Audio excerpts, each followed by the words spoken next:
Spin Radio 107.1, the Valley's alternative. Let's give it up for the Struts. Thank you. Thank you. You guys want to introduce yourself each to our audience? I mean, I'm sure they all know your names, but, just... I might not. I'm Adam. Hello. I'm Luke. I'm Gethin. Woo! And I'm Jed. Nice to meet you.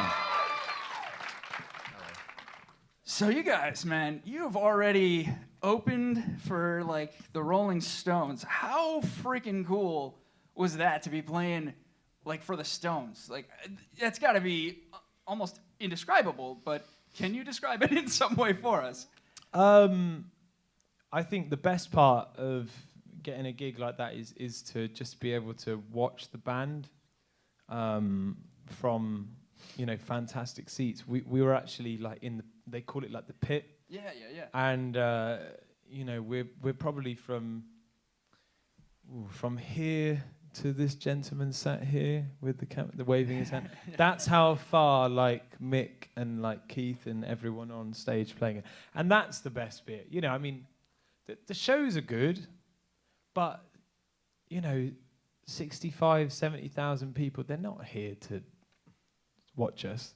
They're gracious, that it's nice to say that we've done it, but the best part is just getting to watch them, and especially now because they're only mortal. And well, I don't know. Keith Richards, I feel like he should be dead at least 20 times. Yeah. Now. He is dead, right? Somebody's propping up his body and walking him around, right? But they're only going to be around for only sort of a certain amount of time. So,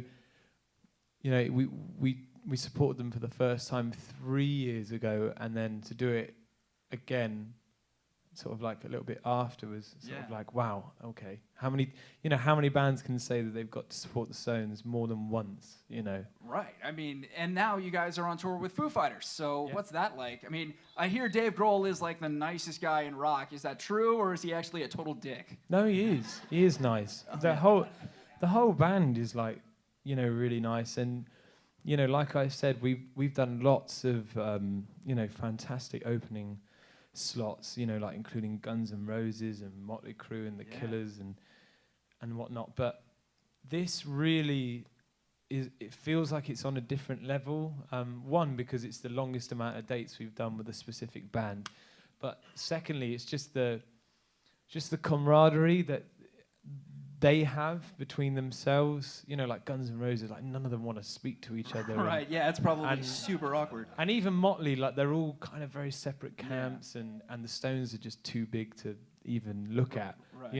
Even when you're backstage. So, but it's really cool, Dave will come into our dressing room, or Taylor will, or, Pat will, and, you'll just run into one of the members of the band, and then you'll end up talking about anything for an hour on end, either at catering or in the hallway and stuff. So it's really cool.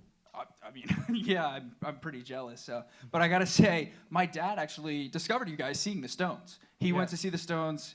I don't know how the hell he got a ticket and I didn't, but he got to see him, and he's like, yeah, I saw this band before the Stones were playing, and they were called the Struts, and I was like, yeah, we play them on the station, Dad. They're awesome. Nice. And he was like, yeah, they're really good. And he said that you reminded him of a young Mick Jagger, and that is something that you've been compared to a lot. Is you've got the moves of Mick on the stage, you got the voice of Freddie Mercury, if you don't mind my saying, and then I feel like the style, you almost kind of have a little bit of Bowie in you. So how did you? I'm guessing all of those people were huge influences in your career, right, Luke? Yeah, not so much to begin with. I remember I couldn't stand this name Mick Jagger, because when I first started singing in a band sort of 15 years old, I had I had short hair and stuff, and it was my original color, which is mousy brown. Okay. And like mine probably. And a bit more Boring. like Gethin's actually. Oh, like Gethin's, okay.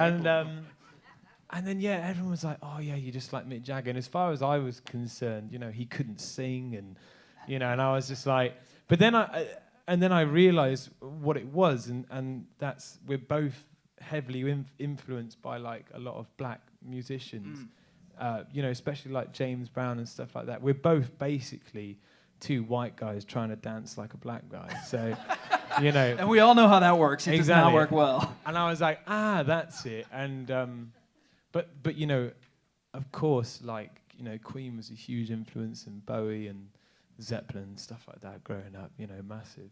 Well, you know, they're doing that new Queen biopic, and they got the guy Rami Malek from the Mr. Robot show. Yeah. He's going to be playing Freddie.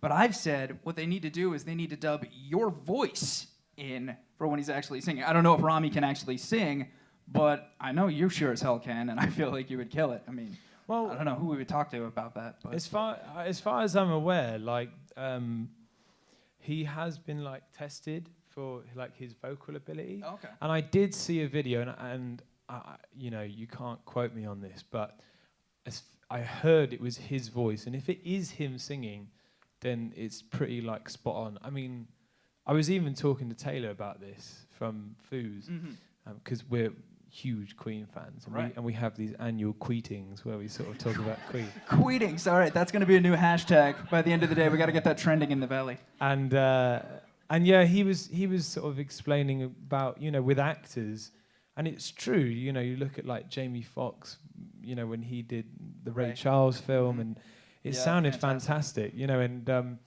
when these actors have sort of like a vocal capability, that, you know, they get the best voice coaches in the world, sort of like training them how to sound, you know, like the character that they have to sort of like portray.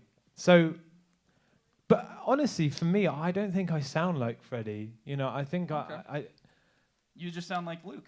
well, I sort of, you know, I take things from him, but I take things from lots of people, you know.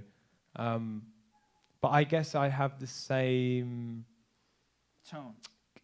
sort of. I don't know what it is. It's genetics. I have very large vocal cords. I know there that. You go. Well, that's cool. So, guys, what's next for the Struts? I mean, I know currently you're on tour with Foo Fighters. You're going to take some time off, maybe work on a new album or something. No time off. What's that? What's that? No, we. Well, technically, this is your day off, right? I mean, like. Yeah, but we got a gig. Haven't we? Yeah, exactly. No, it's all good. Best job in the world and whatnot. But we can't complain. You know, that's my disclaimer at the bottom. I am not a prick. Real convincing.